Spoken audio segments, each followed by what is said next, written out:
The following podcast is presented by Hormone Logics. Discover your ageless health.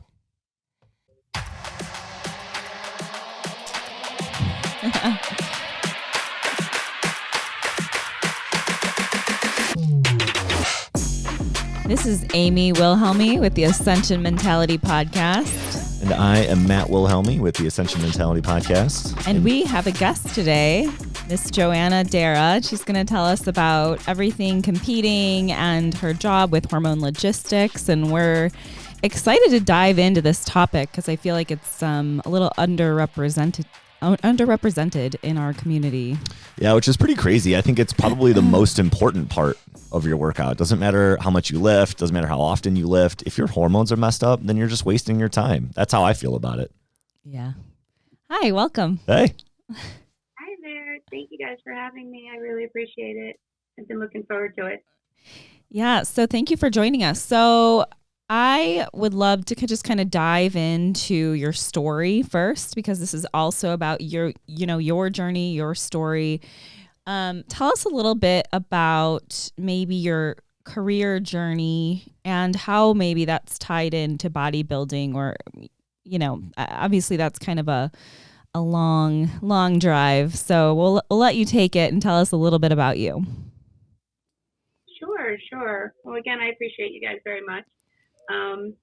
My journey is an interesting one, but I've always been very, very interested into the medical side of things. When I went away to college, I was an athlete my whole life growing up. I went away to college to Florida State and had a relationship down here with the same person for years that, was like that typical 18-year-old that kept driving back down south to see him. And my dad's like, what are we doing? We're spending more money in gas than we are on your scholarship that's up there, you're getting. So I ended up coming back home, going to FAU, and my goal was to go to med school.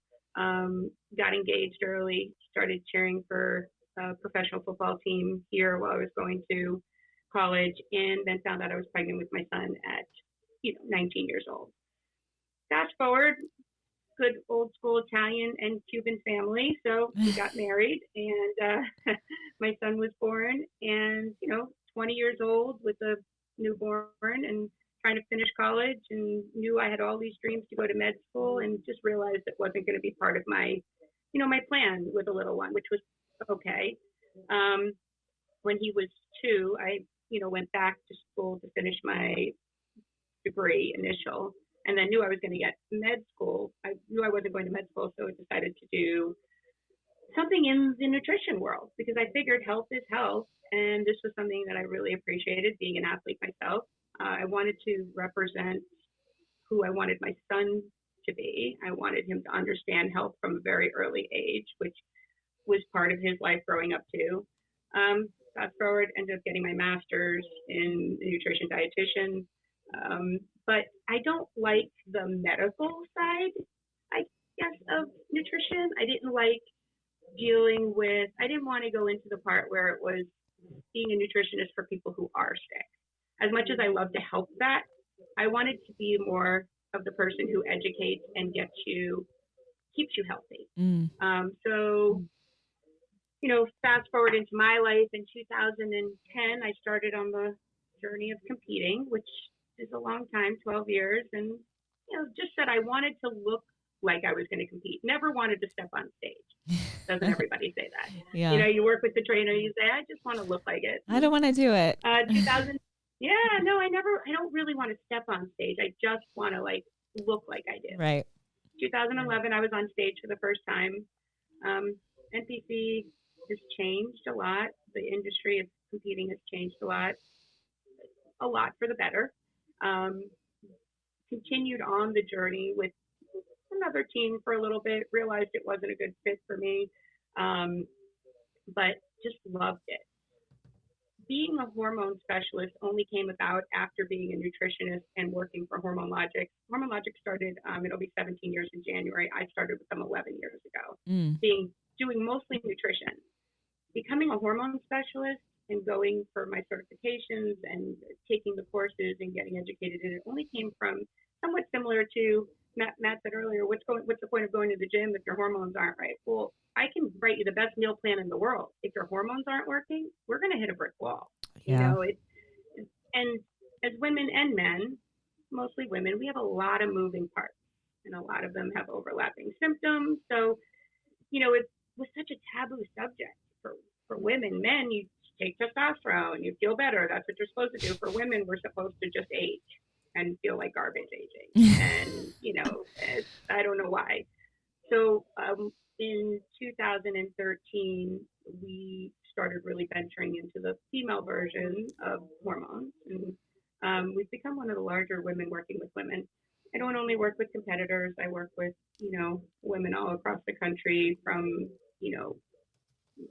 young with having issues with their cycles all the way up into women with postmenopausal that are in their 70s that just want to feel good and look healthy. And so that's how my transition from only writing meal plans went into hormones. In the meantime, my son went away to college. He went to the football combine, got picked up with Canadian League football.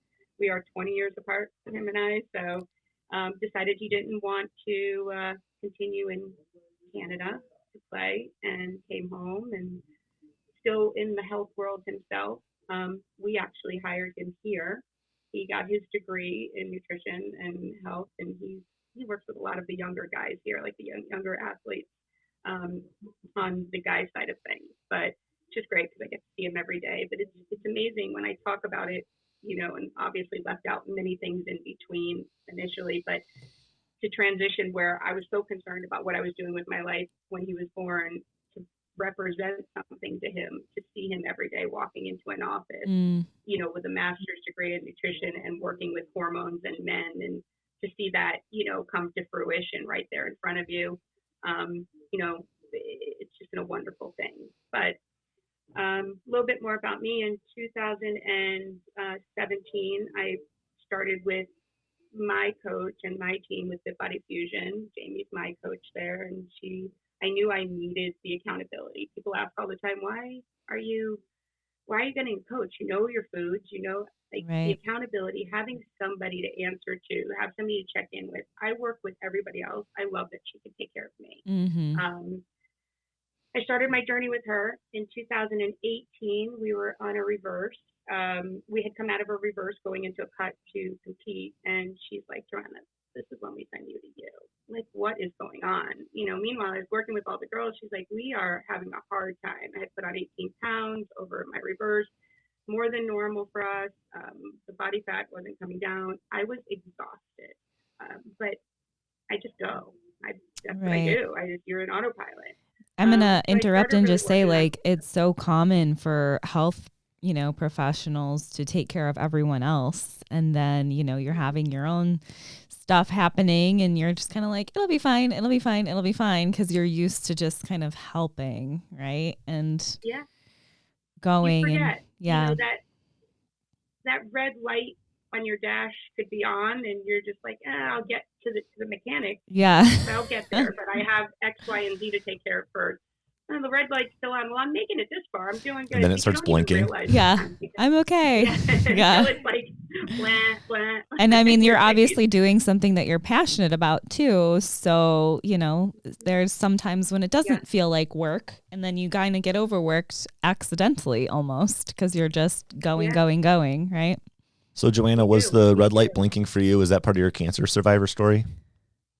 It is. So, hey, Amy, we have a great sponsor on board, Hormone Logics. Yeah, they're actually my hormone doctors, so I think they're pretty awesome. They do hormone replacement therapies to revive energy and strength so that you can continue to feel younger longer. They do bioidentical hormones, menopause therapy, andropause therapy.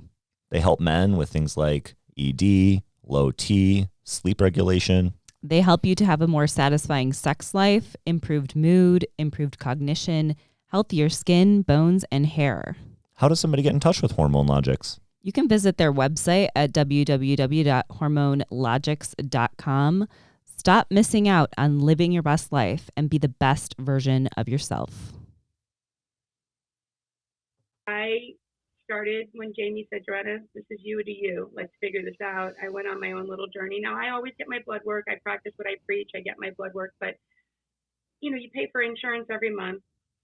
I figured, let me go to an endocrinologist that Yeah. will actually look at my labs and like figure out what's going on. I saw 2 different endocrinologists prior to the one that finally gave me the diagnosis, but one of them basically said, you're not working out as hard. Maybe you're not, because you're not competing. Maybe it's time to hang up the heels. At some point you turn 40. That's kind Right. of what happens. And I'm like, that's not going to work for me. And then the other one basically told me, you're well within range. Your levels are within range. There's not, at some point you just have to justify that you can't continue to go the way you used to. Sidebar, that's not why gonna work. that's what brought me to you. So audience, I work with her and I use Hormone Logics, and I knew that there was something going on with my thyroid, but all the levels were like, oh, it's fine, it's fine, it's fine. And the normal tests, right, Joanna? And then you'd kind of dug into it and you were All the like, normal. yeah, it's normal-ish, but, I feel like we could provide you with something that will help. And I think that that's kind of the answer a lot of the times, right? Optimization is important. I mean, listen, those reference intervals on those labs, when they even actually run the right amount of labs. Right. I mean, and as you know, I can get into, we run a lot more than the average, but those basic labs, those reference intervals have been the same since 1977. I don't know how you're going to tell me nothing's changed since Right. then. And why I have to be, as long as I'm within range and be on the lower end of something, why is that optimal? Why is that okay? Yeah. What justifies that? So when I finally did find a doctor who would listen, I don't know if she even humored me a little bit, but she appreciated the fact that I had to put a whole graph together. My glucose had gone up. Graph. This number went down. This went up. Here's your work for you. And she felt my throat, and she's like, it feels a little hard. We'll send you for an ultrasound. But okay. Went to the ultrasound 3 days later. Got a phone call from her saying, you have multiple nodules. I'm going to send you to a second level endocrinologist. And I was like, okay. That doesn't sound good, right? This is, 2018. Yeah. And she took the time to find my insurance of whom I was on my second level endocrinologist, who was on my insurance, which they don't ever do, So she, sent all my files over. I got in with him pretty quickly. He was amazing. But the minute he was doing the biopsy on the nodules and had a needle in my neck, I just remember him saying, you're lighting up like a Christmas tree. You have Hashimoto's, which is an autoimmune. Now, mind you, before 2018, we hardly ever tested autoimmunes here because, I guess I just wasn't educated enough in it, but it wasn't something that was well known. People don't test autoimmunes unless you already have the symptoms that would have led to it. The autoimmune would have led to it. Rather than being proactive, if you test for Hashimoto's is usually what will send your TSH levels for thyroid higher initially, not the backwards. Well, I'm the backwards, and I'm the reason why we check it ahead of time now. So here with our labs, but I was like, well, God, that makes so much sense. I was eating super clean. I eat clean for prep. I was eating my foods, met my macros. I was eating, but I didn't eat clean for an autoimmune. All the foods that I was eating, the dairy, the oats, with my gluten, my grains, my nightshades, which are all they're you don't eat those on Hashimoto diets. They were part of my protocols and staples every single day. So for me, it was like almost like a weight off my shoulder. I'm like, gosh, that makes so much sense. I just have to change up my diet. Why I can't get the weight off? Why I'm so tired? And then after that, they called me a couple of days later, and he's like, you have papillary thyroid cancer. We think possibly medullary. It's in your lymph nodes as well, in your strap muscle in your neck. We have to do a full thyroidectomy. So it digested for a little bit, swallowed it, sat in my office, cried, and said, all right, what's next? Because what am I going to do? I knew something in my gut, something was not right. So I did. I got a full thyroidectomy. I had my full thyroid removed, my strap muscle removed. 15 lymph nodes were taken out, and only 2 came back tested positive, but they were the ones in the strap. In the strap muscle, that's what sets you off the difference between medullary and papillary, because they did the DNA testing, but because it was in my lymph, they don't know if it could potentially spread later on, right, or if it was in my lymph because it was in the strap muscle in the neck, which the lymphs were in. So that's why I went a little bit further into my treatment than a lot of people do. I had 2 rounds of external beam radiation, a round of radioactive ion therapy, and then I do PET scans every year as well, and I'll do it for 5 years. This October, it'll be 4 years. January technically was 3 years cancer free without, so I'm very excited about that. But it is something that set me off on a crazy journey now. I've always used my platform to educate. I think education is key. The more I can educate you, as Amy knows, I go through my blood work with a fine tooth comb and tell the patient. They may not even care to hear some of the stuff I'm saying. They might, or just not understand it all. All the medical terms. Hey, Joanna, you just use like 18 big words. Can you please just like speak to me like a 3-year-old? Well, the funny part is that I use analogies for everything. When people, everything from, the car analogy that I use for everything, or I talk about, going to the party on a Saturday night for sex with women. So like I try to use analogies for everything. And wait, what? Matt's like, I need that analogy. I heard Hold sex, on. but I didn't catch the first part. What happened? What is the analogy? The analogy. So when women tell me, I want to take testosterone, their levels need to be more optimized with their testosterone levels and their libido's down. I'm like, well, listen, here's the thing, and nothing against the guys, but the wind blows the right way for men and they're ready to go. For us Sometimes women, when it blows the wrong way, just so we're clear, it's still ready to go. This is true. But, for women, it's like, physical, mental, and emotional. So when we talk libido, I never allow a patient to think that I'm going to give you testosterone cream or replacement, and the doctor's going to sign a script for a level for you that's going to optimize your numbers, but all of a sudden you're going to want your husband or partner or wife or is going to run by and you're going to be like, yeah, that doesn't work like that. For libido, for women, it comes to a lot more. And so I use the example of a party. I'm like, it's like a Tuesday and your girlfriend's like 40th birthday is Saturday and you're already dreading it. We're like, we got to find something to wear. Yeah. We got to do our makeup. We got to do our I'm going to be so tired. Kids this weekend. Somebody's got soccer to that day, softball the next day. I'm just exhausted. I wouldn't go to that party. That sounds lame. But the party is not the problem. It's the leading up to the party. For women, are we getting our heads? So we think about all the other things that are, then we can't miss the party. So Saturday comes, we get dressed, we do the makeup, we get everything. We get out to the party, and we're like, we're having a great time at this party. Why don't I go to the party more often? Yeah. Like, why don't I make it a priority to get to the party more often? That right there is more of the mental side of sex. When you get to the party and the party's fun still. Then there's the women that get to the party, sex, and they just don't enjoy it there. Now, there's a couple of reasons. One is they don't enjoy it. They can't have a good time because they just can't. Physically, they cannot have fun at the party and reach a point of the party where they love. And then that's more of the bodies with libido when we come from sex drive, blood flow to the right areas for women.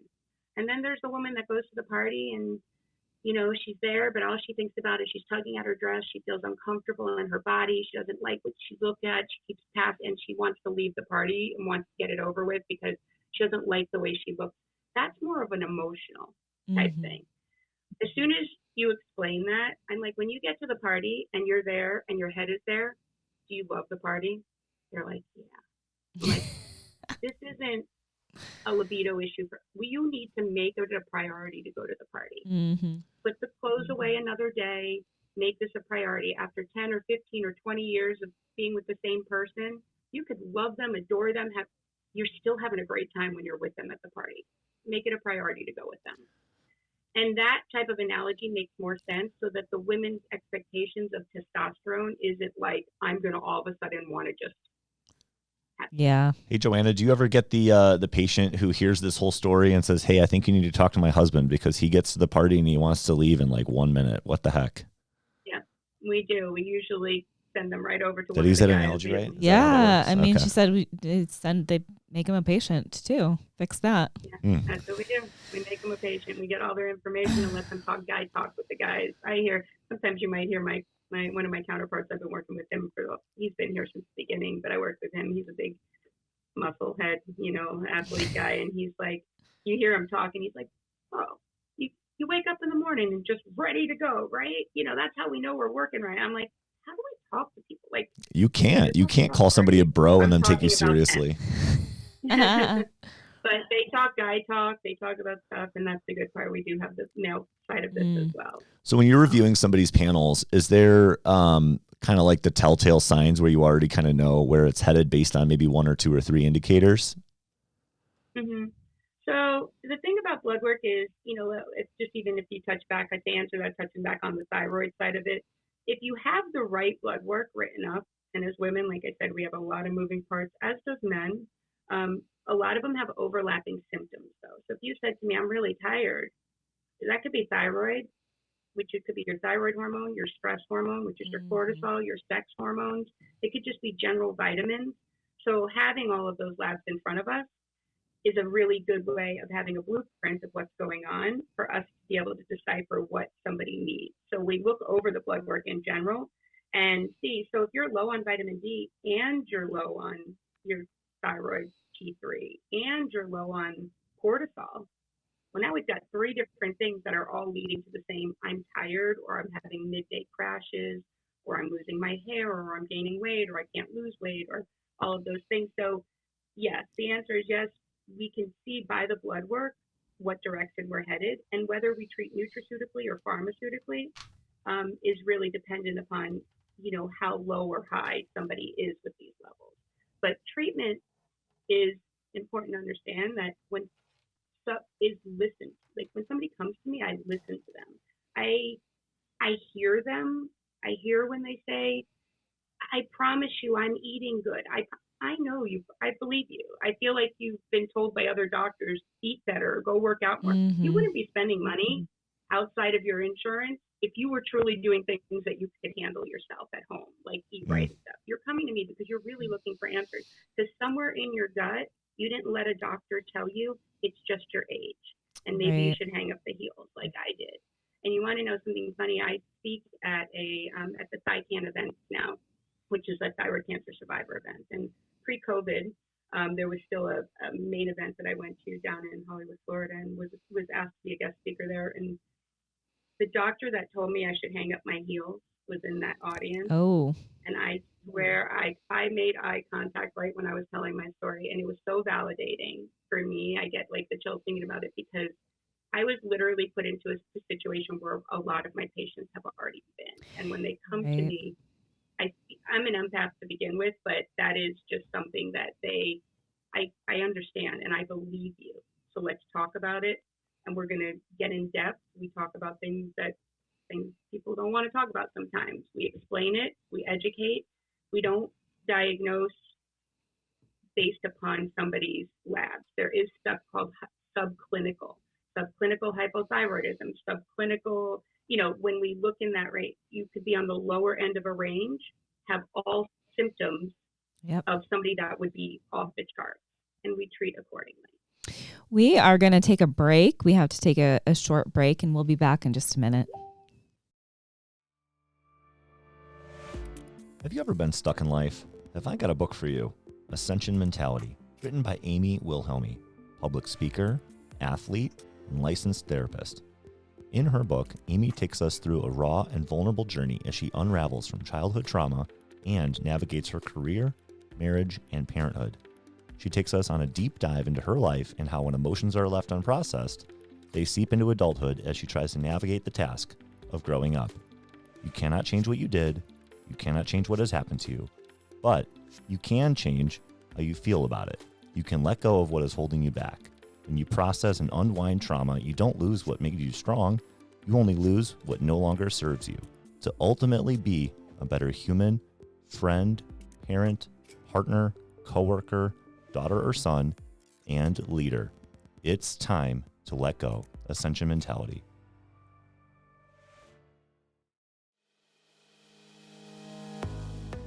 This is Amy Wilhelmi. I'm the owner of Balance Wellness Collective. It's a holistic and integrative mental health practice located in St. Charles, Illinois, and telehealth, all of Illinois. We see individuals, adults, families, children, and adolescents. We are primarily family focused and also do divorce mediation. It is a mind, body, and spirit approach to care. You can find us at www.balancewellnesscollective.com. This has been an Ascension Mentality podcast. Hit subscribe for all the latest episodes, and for more information, visit ascensionmentality.com. Ascension Mentality, making mental gains.